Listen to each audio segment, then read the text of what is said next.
یہ وہ اشرہ ہے جس میں لیلۃ القدر بھی آنے والی ہے۔ حضرت عائشہ صدیقہ رضی اللہ تعالیٰ عنہ بیان فرماتی ہیں کہ میں نے حضرت صلی اللہ علیہ وآلہ وسلم سے پوچھا، اے رسول اللہ، اگر مجھے معلوم ہو جائے کہ یہ لیلۃ القدر ہے تو میں اس میں کیا دعا مانگوں؟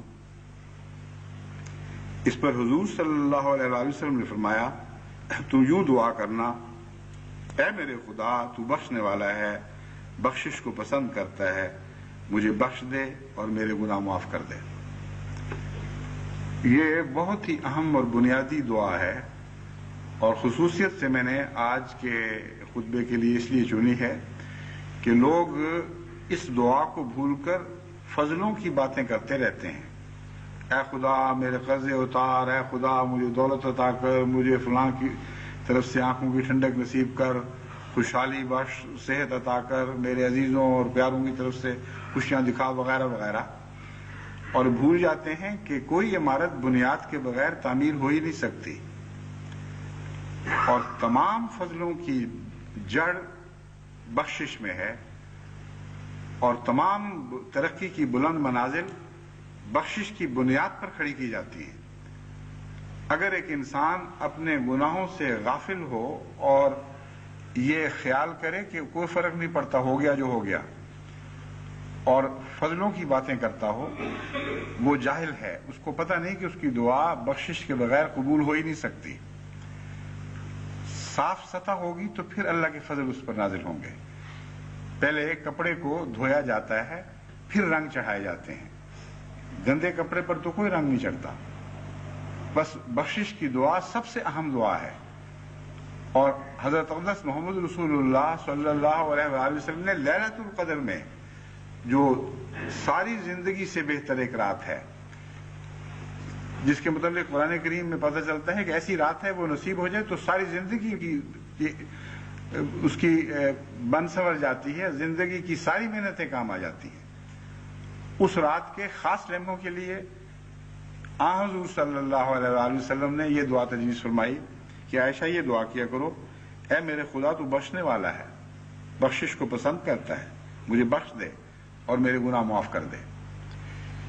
اس دعا کے وقت اگر ایک انسان صرف لفظی طور پر اس دعا سے گزر نہ جائے بلکہ اپنے ذہن میں اپنے گناہوں کو حاضر کرے تو ایک بڑی لمبی مشقت کی رات درپیش ہوگی، کیونکہ انسان جتنا کھودتا ہے بچپن سے لے کر اپنے اس عمر تک جس میں وہ پہنچا ہوا ہو، اس کو کثرت سے گناہ اندر سے نکلتے ہوئے دکھائی دیں گے۔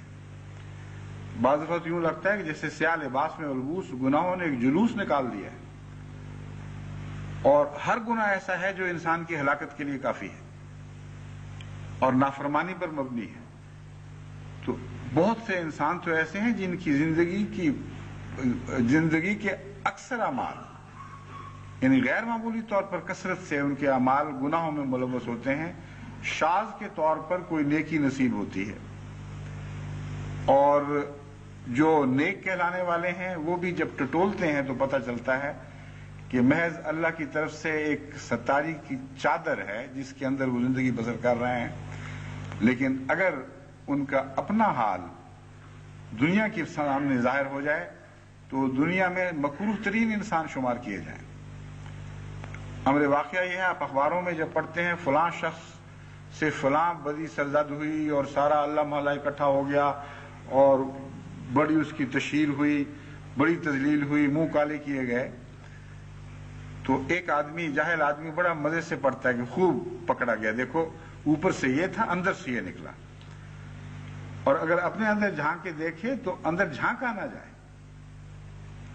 ایسے ایسے اتنے وجود اس کو دکھائی دیں اپنے وجود کے اندر چھپے ہوئے کہ ہر وجود جب ننگا کیا جائے تو ساری دنیا کی لعنتیں اس پر پڑیں۔ کیسا غافل انسان ہے، دوسروں کے عیوب دیکھنے میں کیسی دلیری دکھاتا ہے، کیسے فخر کے ساتھ اس کا ذکر کرتا ہے اور پھر لذتوں کے ساتھ اس کو پڑھتا ہے۔ اب انگلستان میں رائل فیملی کی بعض کمزوریاں کھوج کر کے باہر نکالی گئیں، جو اسلام کی روح سے سراسر ناجائز اور ایک ظالمانہ فعل ہے۔ کسی کو حق نہیں کہ کسی انسان کی ذاتی کمزوریوں کو کھوج کر کے نکالے اور پھر دنیا کے سامنے ان کو پیش کر کے جگہ سائی کرے. لیکن ان قوموں کے کردار بگڑ چکے ہیں، ان قدروں کا اب ان کو کوئی خیال نہیں رہا. کھوج کر کے نکالی گئی اور سارے ان کو ہنستے اور مذاق اڑاتے، ٹیلی ویژن پر پروگرام ہوتے، حالانکہ وہی ٹیلی ویژن روزانہ روزمرہ کی زندگی کو اس سے بہت زیادہ بھیانک شکل میں دکھا رہی ہے. وہ جرائم جو گھر گھر میں ہر وجود کی زندگی کا حصہ بن چکے ہیں، وہ اگر فلاں سے سرزد ہو جائے تو ساری دنیا ہنستی اور مذاق اڑاتی. یہ دوگلاپن، یہ منافقت انسانی زندگی کا حصہ بنی ہوئی ہے، اور منافق خدا کے ہاں قبول نہیں ہو سکتا. اس لیے مغفرت کی دعا کے وقت یہ بات مد نظر رکھیں کہ یہ درست ہے کہ اللہ تعالیٰ کی ستاری نے آپ کو ڈھانپ رکھا ہے، یہ درست ہے کہ اللہ تعالیٰ کی ستاری آپ کو یہ بھی اجازت نہیں دیتی کہ اپنے جرائم دنیا کے سامنے پیش کریں، اور اس کو بھی خدا کراہت سے دیکھتا ہے اور ناشکری سمجھتا ہے. لیکن اپنے حضور تو اپنے گناہ پیش کریں. اگر آپ کی آنکھوں کے سامنے آپ کے گناہ نہیں آئیں گے تو خدا کے حضور کس طرح پیش کر کے مغفرت اور بخشش کی دعائیں مانگیں گے؟ بس فضلوں سے بہت پہلے، بڑی بڑی ترقیات سے بہت پہلے پیشتر اس کے مقام محمود کی باتیں ہوں، مقام محمود والے کے قدم چھونے کی باتیں ہوں. پہلے اپنے نفس کو تو پاک اور صاف کرنے کے لیے مغفرت کی دعائیں مانگیں.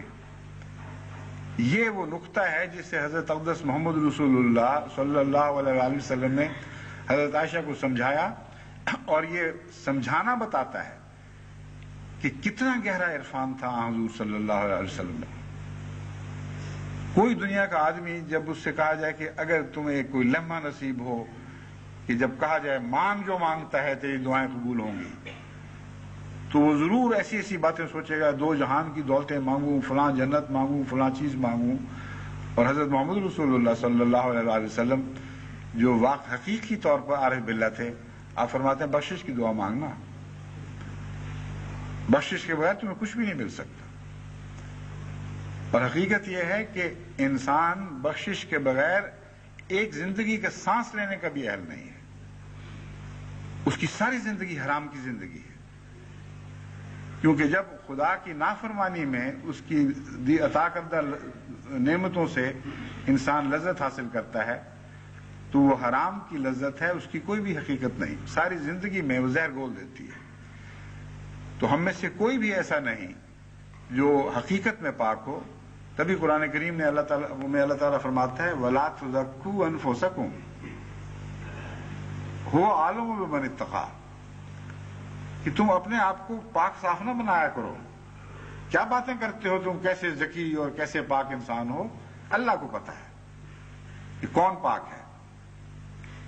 تم اپنی ماں کے پیٹ میں جب جنین کی صورت میں کروٹیں بدل رہے تھے، اس وقت سے خدا تمہیں جانتا ہے کہ تمہاری حیثیت کیا ہے، تمہارے اندر خلقی کمزوریاں کیا کیا ہیں، جنہوں نے بڑے ہو کر پھر کیا کیا رنگ دکھانے تھے. ان سب باتوں سے اللہ بے خبر ہے. وہی پاک ہے جسے اللہ پاک قرار دے.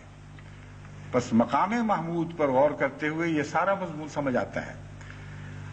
حضرت صلی اللہ علیہ وآلہ وسلم نے جو مقام محمود پر فائز تھے، ہمیں بتایا کہ حمد سے پہلے بخشش ضروری ہے، اور بغیر بخشش کے نہ انسان حمد کی اہلیت رکھتا ہے نہ محمود بن سکتا ہے.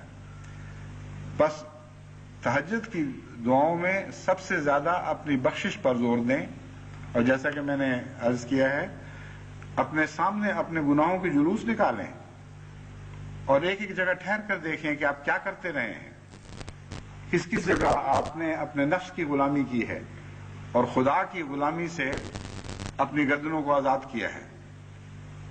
وہی مقام ہے جہاں آپ نے شیطان کی غلامی کی ہے، اور خدا سے آزادی کا نام شیطان کی غلامی ہے. درمیان میں کوئی چیز نہیں ہے، نو مینز لینڈ کوئی نہیں کہ جہاں آپ دو چار آزادی کی سانس بسر کر سکیں. اگر خدا سے آزاد ہوئے ہیں تو لازماً شیطان کے غلام بنے ہیں. تو ان زنجیروں کو توڑ کر پھینکیں گے تو پھر آزادی کی سانس نصیب ہوں گے، اس کے بغیر کیسے ہو سکتے ہیں. بس حضرت اقدس محمد رسول اللہ صلی اللہ علیہ وسلم کی اس نصیحت کو حرز جان بنائیں، اور بقیہ رمضان جو باقی ہے اس میں خصوصیت سے اپنے نفسوں کو گناہوں سے پاک کرنے کے لیے بخشش کی طرف غیر معمولی توجہ کریں، بخشش طلب کرنے کی طرف غیر معمولی توجہ کریں۔